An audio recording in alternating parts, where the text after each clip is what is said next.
my friends. Jerry Rosa here in the Rosa String Works Man Cave.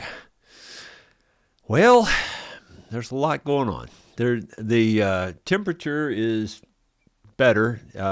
It got down below freezing last night, but just a few degrees below freezing. Not much better than 19 degrees, And still burning a lot of wood, but it has warmed up again today. Let me see what the temperature is.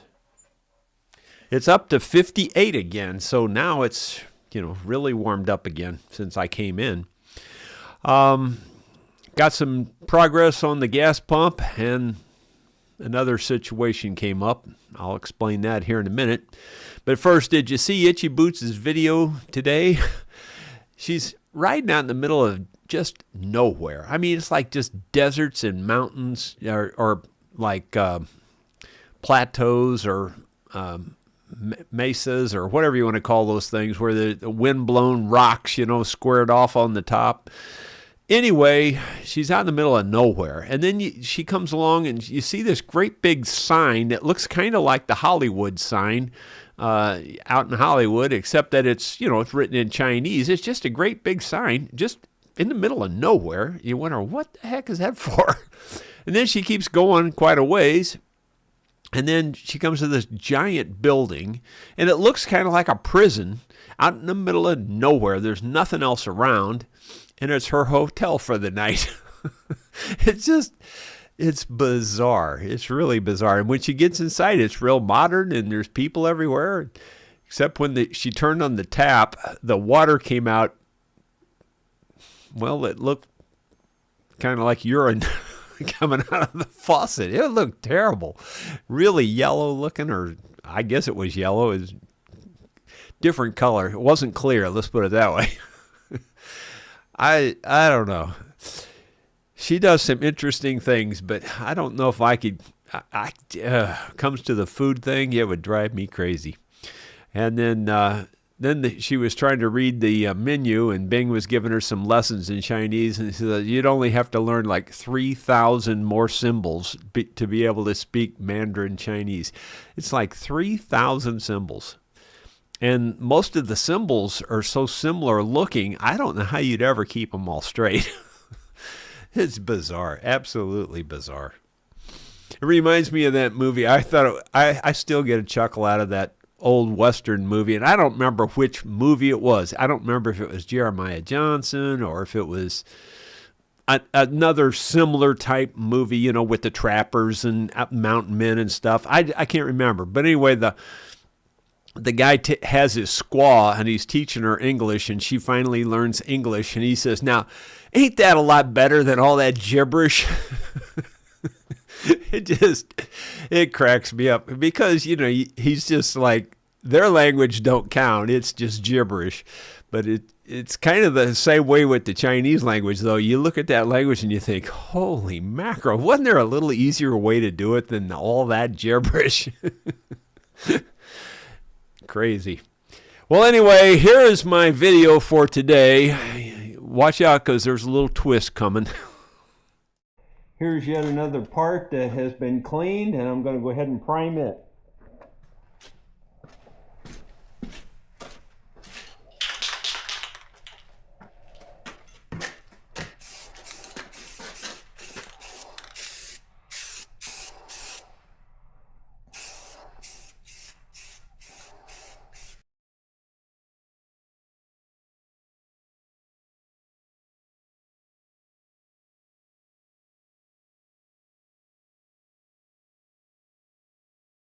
You can see I've got this primed now. Looks good. I went ahead, this is side number 2. I primed and painted it. You can see the base has been primed, this upper part's been primed. I ran out of primer, so right now I'm just going to go ahead and coat those 2 pieces with red.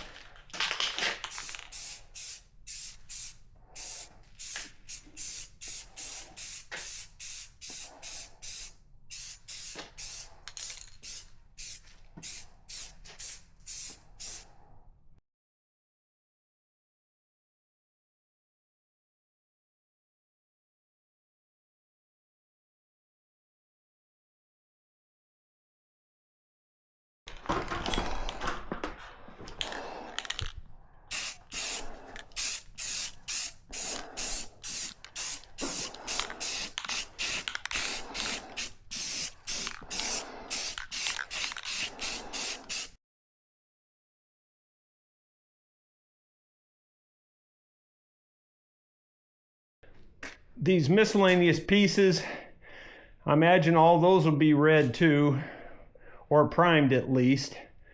So I'm not going to worry about those till I get a little closer to assembly, and I'll kind of make those up as I go.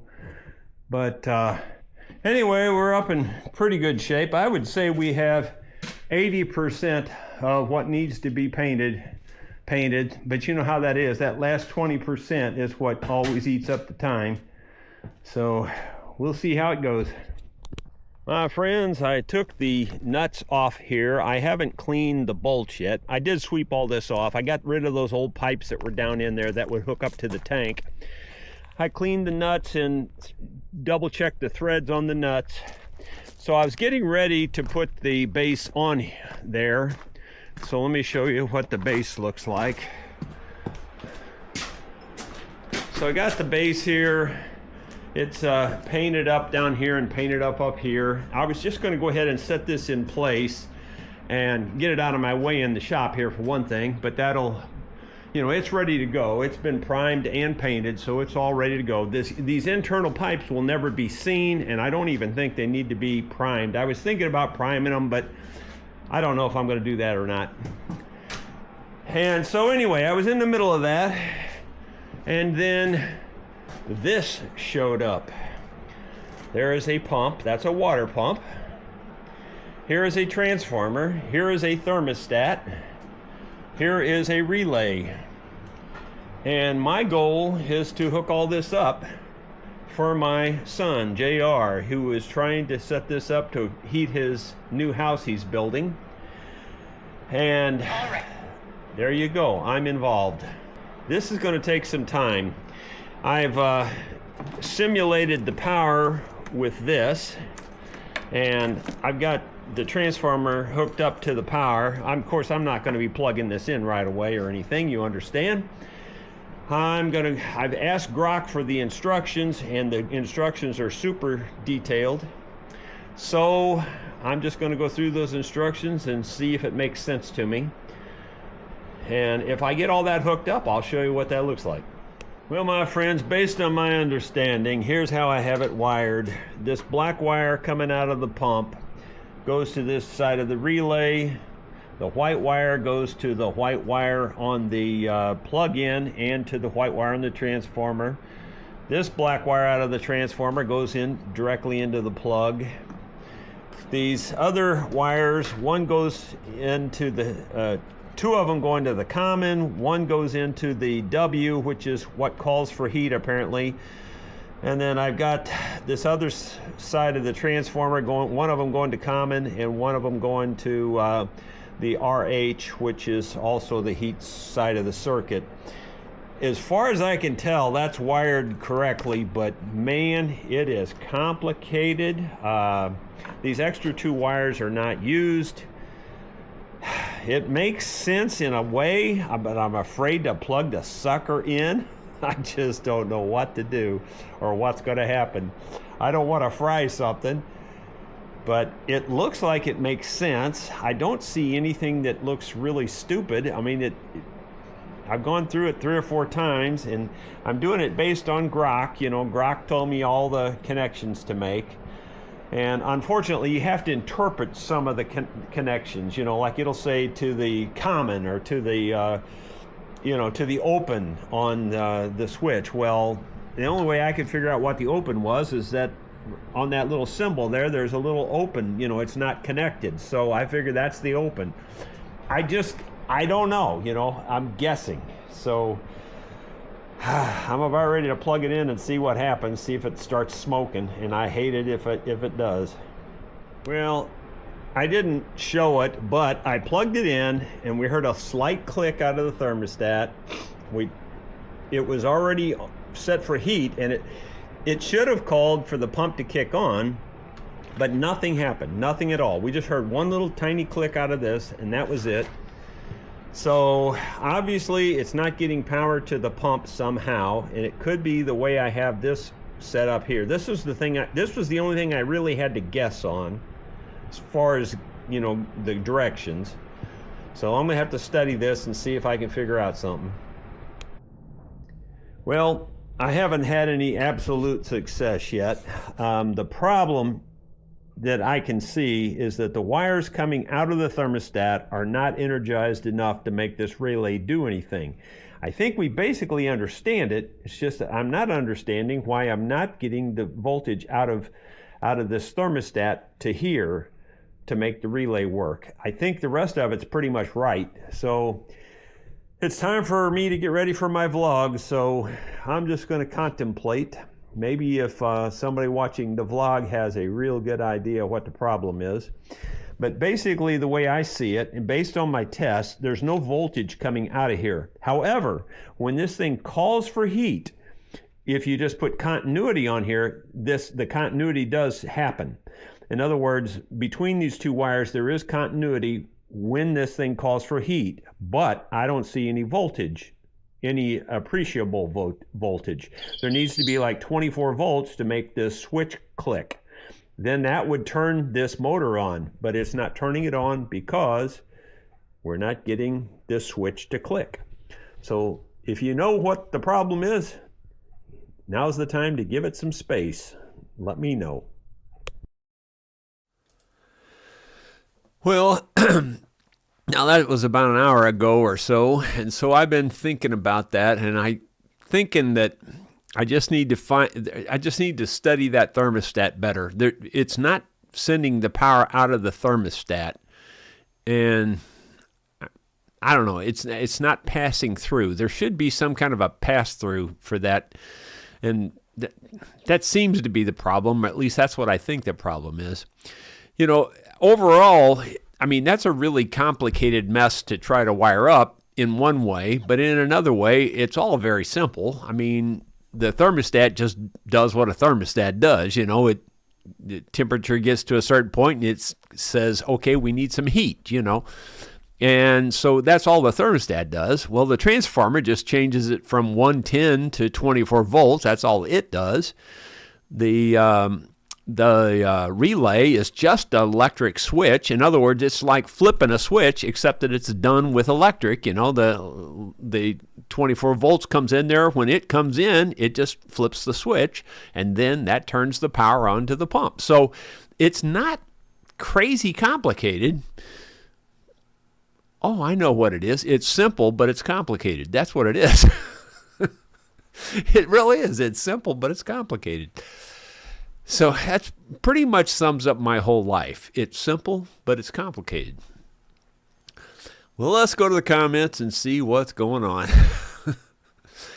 I thought I was going to get the whole gas pump thing done pretty much today, really. I thought, you know, I was going to get 80% of it installed and completed today, but not likely.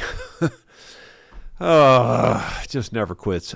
And by the way, tomorrow evening for the play along, the vote is still being assessed at the moment. I haven't heard back from everybody yet.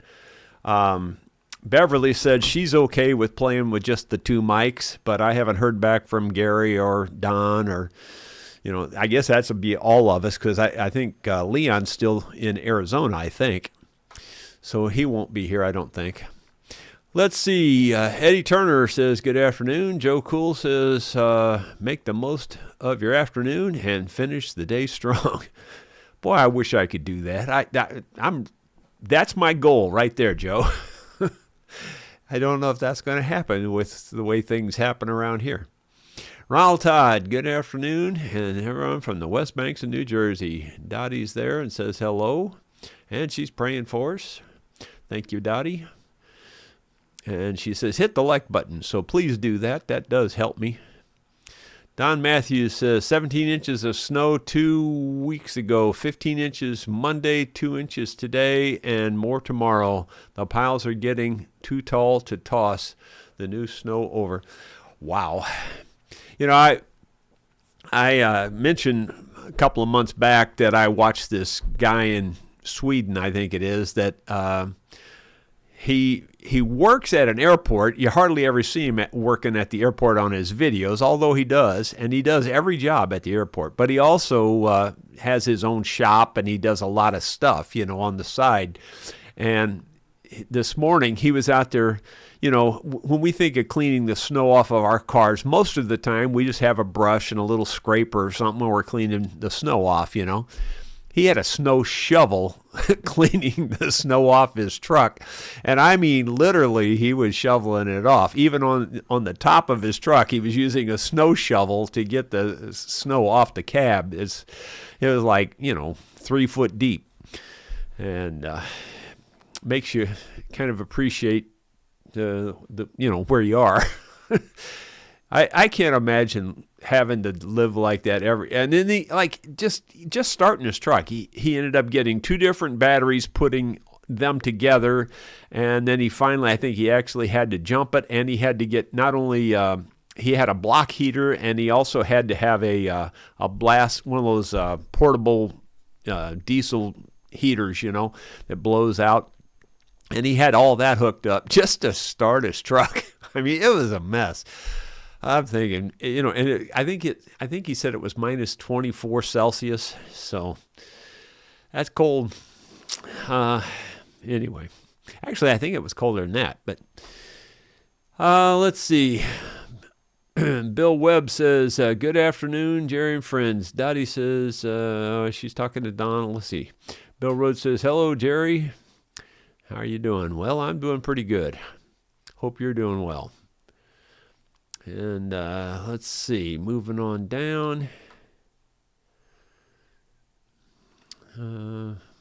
Mostly just looking for the question marks. But Michael 2X says, hey, Rosenmeister. Kim Z's there from Arizona. And Bruce Ducker says, greetings from Central Florida. Bill Mumbo, how you folks? Weather is warming up in London. Well, that's good. See, Ronald Todd is talking to Dottie, and then let's see. Ronald Todd says, yeah, the movie was Jeremiah Johnson. I just thought that line was hilarious. Ain't that better than all that gibberish?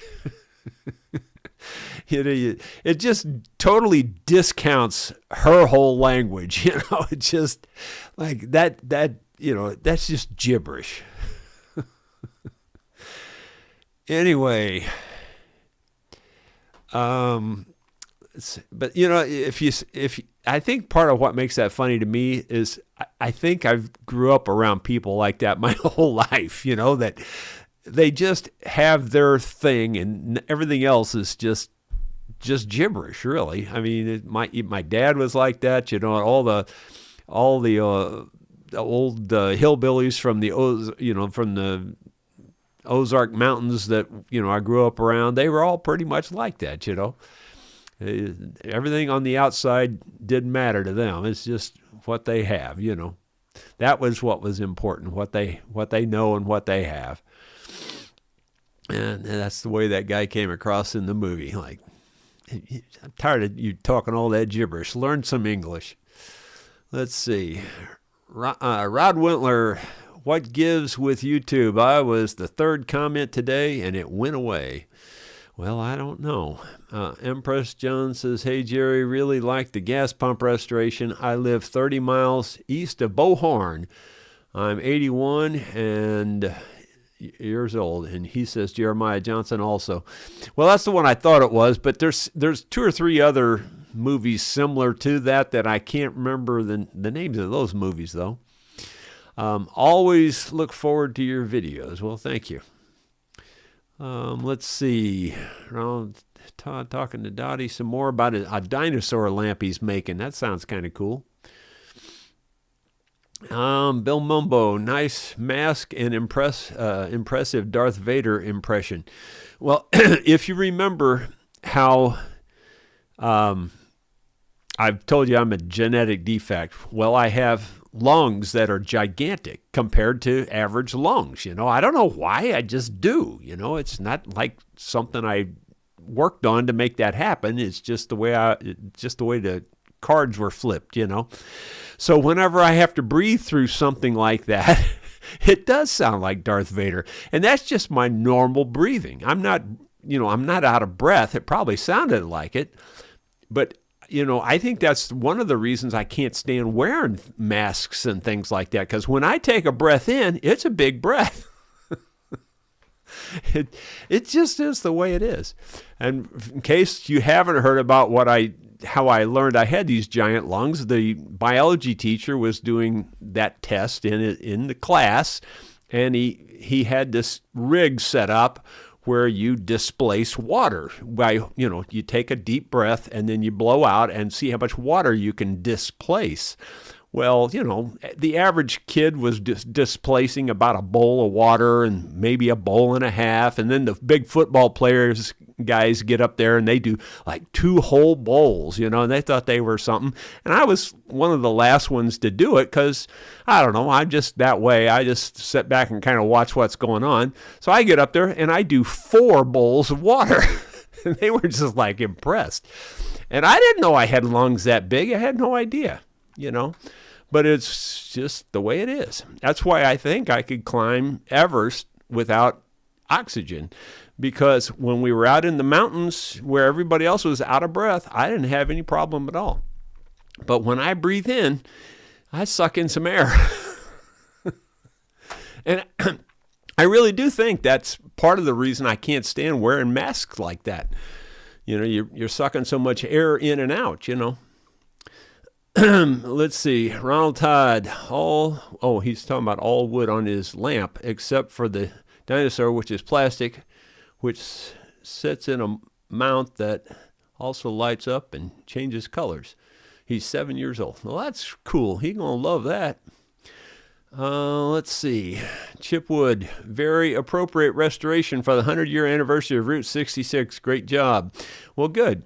We are right on Route 66, and, I do have those 2 links in the video in my description presently. One of them is to the town of Newburgh, which shows, the places that we play music and jam there, which is the Houston House and the Lyric Live Theater. But then I also have that new link I just put in that is, like, if I just drew a straight line down my arm right here, it's about 1 mile straight across to old Route 66. Now, it's by road, it's a little over 3 miles because the road's just curve back and forth and all that. But if in a straight line, it's probably not even a full mile over to Route 66. And it just happened to be one of the real historic places on Route 66. In Missouri, anyway. It's the artesian well. They had a swimming pool, a giant swimming pool. There was all kinds of cabins and restaurants and things there. None of that's there now. Just ruins, that you can still see a little bit. But anyway, that link is in the description, so check that out if you are interested. Lyndon Bum says, one suggestion on the pump, rather than run pump dry, hook up 110V light bulb in place of the pump. That's a good idea, very good idea. In fact, that's what I'll do. That's a very good idea. We weren't going to run it more than a second or 2 anyway. We were going to shut it right off. But that's a very good idea. I like that idea. I don't know why I didn't think of it. And speaking of light bulbs, I did buy some light bulbs for my gas pump.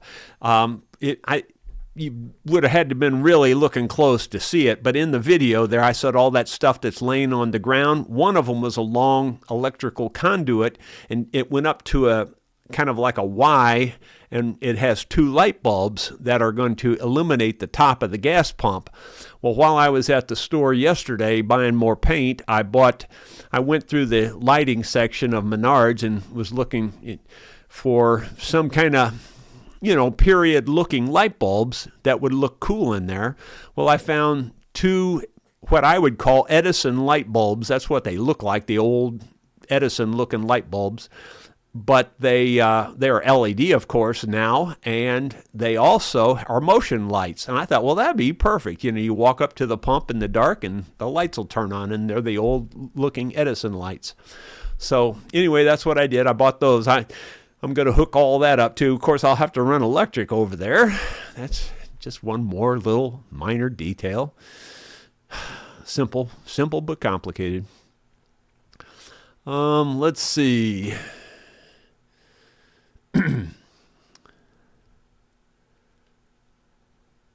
Yeah, and Dottie says she's with him on that hook up a light. Well, that is a good idea. Definitely a good idea. Well, we know we can't run it dry. We know that, and we were only going to run it for a second just to see that it kicked on, you know. Let's see. Richard O'Branson, how's your right index finger feel from squeezing down all those spray cans?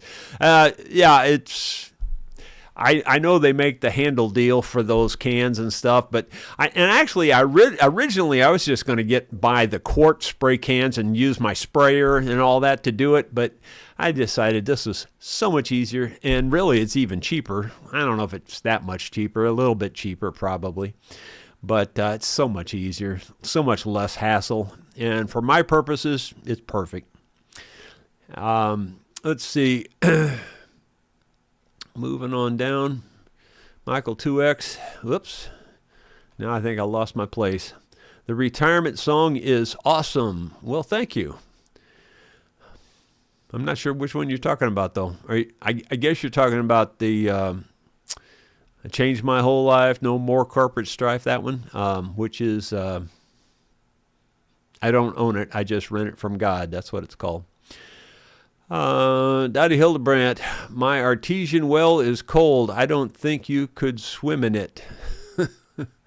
Yeah, well, this one is too. It was very cold. It still is very cold. It still runs out there. It still flows. One of these days when I get over there, I'll show you the artesian well, the water that's still coming out of it.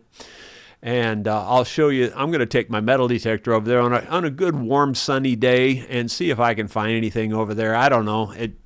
I don't even know who owns it. I think part of it's just state owned because the highway goes right through it now. So it's right along the side of the highway. I'm still going to do it and see what happens. I might get arrested. You won't see a vlog on the next day if that's the case, but regardless, I'm still going to try it. I just thought it'd be cool to see if there's any old artifacts from those days laying around in the ground there.